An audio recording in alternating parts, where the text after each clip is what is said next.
I owned three air-cooled Volkswagens. I bought a red 71 bus from a good Unitarian that I owned the longest, also a 68 Super Beetle and a 67 Splitty I rolled about 6 weeks after I bought it.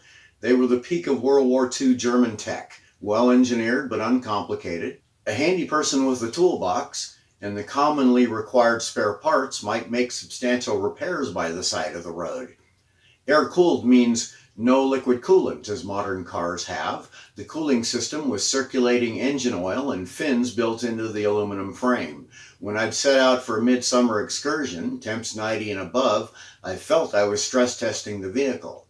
German engineering foresaw that 20 years afterwards I'd need a reliable vehicle for $1,600. It broke down a few times, never from overheating. Many thousands of citizens and subjects have either camped or lived in the meager but adequate conditions of a VW bus or camper. Part of the draw to a simpler life is the concept that luxuries can get in the way of living authentically. How much time and energy will an American invest making money to pay for time and energy-saving gadgets? When we do manage to come out ahead on that trait, it's not necessarily bad if we spend the time saved in front of screens.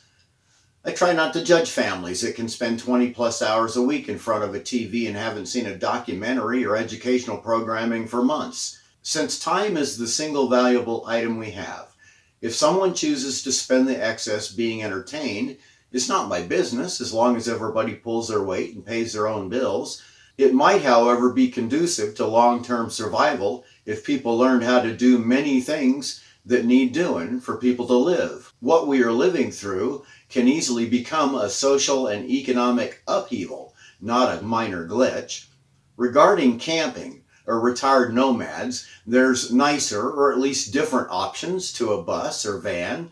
There's campers on pickups, trailers like apartments on wheels, converted school buses, well-appointed motorcycles with camping gear, recreational vehicles of various sizes and amenities, and luxury apartments built onto 18-wheelers. This is an obvious metaphor for the U.S. economy and society if you also add people who carry their possessions in backpacks. Maybe they have a bike, and those who live in their cars and know where the shelters are. That's U.S., us, in our normal state. For good or ill, our society and economy, and frankly, the educational level of our citizens are beginning a severe stress test. Governments have been printing money, and that helps. Think of all those vehicles having access to cheap petrol.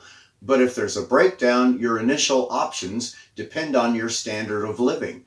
Many live frugal and clever. If the bus breaks down, they can likely fix it. If the stove in the pickup camper quits, the cowboy driving it can at least generate a fire to cook for his dependents. When the fridge freezer in the RV quits, the retired couple know how to eat the steak first. What happens when the truck stops and grocery stores can't open? If a motorhome blows a rod and mechanics are homesick or trying to stay well, and anyway, the only tow truck operator in this county is trying to learn hydroponics in his barn, afraid to leave the homestead. See where I'm going with this?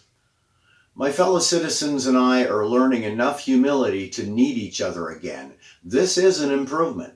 It's not in my nature to ignore strangers. I'm always waving at people I drive slowly by in the neighborhood, speaking to humans in grocery store aisles. Now they wave back, speak back, appreciate the fact there's humans around them facing similar problems. The luxury 18-wheel dweller is going to have to learn skills from the camper cowboy and the aging hippies in the van. If too many interconnected complex systems fail, they'll all be wishing they knew what the backpack family had to learn a long time ago. My name is Jim, and I'm trying to live in a socially just green era.